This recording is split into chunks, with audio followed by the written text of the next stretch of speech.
Chapter 9 of The Danger Trail. This recording is in the public domain. Recording by Roger Moline. The Danger Trail by James Oliver Curwood. Chapter 9 The Tryst. It still lacked nearly an hour of the appointed time when Howland came to the secluded spot in the trail where he was to meet Mélisse. Concealed in the deep shadows of the bushes, he seated himself on the end of a fallen spruce and loaded his pipe, taking care to light it with the flare of the match hidden in the hollow of his hands. For the first time since his terrible experience in the coyote, he found himself free to think, and more than ever he began to see the necessity of coolness and of judgment in what he was about to do. Gradually, too, he fought himself back into his old faith in Mélisse. His blood was tingling at fever heat in his desire for vengeance, for the punishment of the human fiends who had attempted to blow him to atoms, and yet at the same time there was no bitterness in him toward the girl. He was sure that she was an unwilling factor in the plot, and that she was doing all in her power to save him. At the same time he began to realize that he should no longer be influenced by her pleading. He had promised, in return for her confidence this night, to leave unpunished those whom she wished to shield. He would take back that promise. Before she revealed anything to him, he would warn her that he was determined to discover those who had twice sought to kill him. It was nearly midnight when he looked at his watch again. Was it possible that Mélisse would not come? He could not bring himself to believe that she knew of his imprisonment in the coyote, of this second attempt on his life.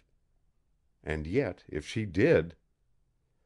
He rose from the log and began pacing quickly back and forth in the gloom, his thoughts racing through his brain with increasing apprehension. Those who had imprisoned him had learned of his escape an hour ago. Many things might have happened in that time. Perhaps they were fleeing from the camp.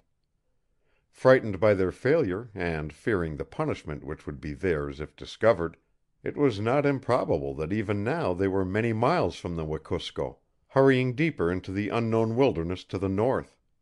And Mélisse would be with them. Suddenly he heard a step, a light, running step, and with a recognizing cry he sprang out into the starlight to meet the slim, panting, white-faced figure that ran to him from between the thick walls of forest trees. "Mélisse!" he exclaimed softly. He held out his arms and the girl ran straight into them, thrusting her hands against his breast, throwing back her head so that she looked up into his face with great, staring, horror-filled eyes. Now, she sobbed. "Now will you go?" Her hands left his breast and crept to his shoulders. Slowly they slipped over them, and as Howland pressed her closer, his lips silent, she gave an agonized cry and dropped her head against his shoulder, her whole body torn in a convulsion of grief and terror that startled him. "You will go?" she sobbed again and again. "You will go? You will go?" He ran his fingers through her soft hair, crushing his face close to hers. "No, I am not going, dear," he replied in a low, firm voice. "Not after what happened tonight." She drew away from him as quickly as if he had struck her, freeing herself even from the touch of his hands. "I heard what happened an hour ago," she said, her voice choking her. "I overheard them talking." She struggled hard to control herself. "You must leave the camp tonight." In the gloom she saw Howland's teeth gleaming. There was no fear in his smile. He laughed gently down into her eyes as he took her face between his hands again. "I want to take back the promise that I gave you last night, Mélisse. I want to give you a chance to warn any whom you may wish to warn. I shall not return into the South. From this hour begins the hunt for the cowardly devils who have tried to murder me. Before dawn every man in the Wekusko will be in the search, and if we find them there shall be no mercy. Will you help me, or—" She struck his hands from her face, springing back before he had finished. He saw a sudden change of expression. Her lips grew tense and firm. From the death whiteness of her face there faded slowly away the look of soft pleading, the quivering lines of fear. There was a strangeness in her voice when she spoke, something of the hard determination which Howland had put in his own, and yet the tone of it lacked his gentleness and love. "Will you please tell me the time?" The question was almost startling. Howland held the dial of his watch to the light of the stars. "It is midnight."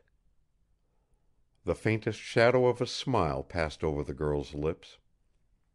"Are you certain that your watch is not fast?" she asked. In speechless bewilderment Howland stared at her. "Because it will mean a great deal to you and to me if it is not midnight," continued Mélisse, a growing glow in her eyes. Suddenly she approached him and put both of her warm hands to his face, holding down his arms with her own. "Listen," she whispered. "Is there nothing that will make you change your purpose, that will take you back into the South tonight?" The nearness of the sweet face, the gentle touch of the girl's hands, the soft breath of her lips, sent a maddening impulse through Howland to surrender everything to her. For an instant he wavered. "There might be just one thing that would take me away tonight," he replied, his voice trembling with the great love that thrilled him. "For you, Mélisse, I would give up everything: ambition, fortune, the building of this road. If I go tonight, will you go with me? Will you promise to be my wife when we reach Le Pas?" A look of ineffable tenderness came into the beautiful eyes so near to his own. "That is impossible. You will not love me when you know what I am, what I have done—" He stopped her. "Have you done wrong, a great wrong?" For a moment her eyes faltered; then, hesitatingly, there fell from her lips: "I don't know. I believe I have. But it's not that. It's not that." "Do you mean that I have no right to tell you I love you?" he asked. "Do you mean that it is wrong for you to listen to me? I took it for granted that you were a girl that—" "No, no, it is not that," she cried quickly, catching his meaning. "It is not wrong for you to love me." Suddenly she asked again, "Will you please tell me what time it is now?" He looked again. 25 minutes after midnight." "Let us go farther up the trail," she whispered. "I am afraid here." She led the way, passing swiftly beyond the path that branched out to his cabin. 200 yards beyond this a tree had fallen on the edge of the trail, and seating herself on it, Mélisse motioned for him to sit down beside her. Howland's back was to the thick bushes behind them. He looked at the girl, but she had turned away her face. Suddenly she sprang from the log and stood in front of him. "Now!" she cried.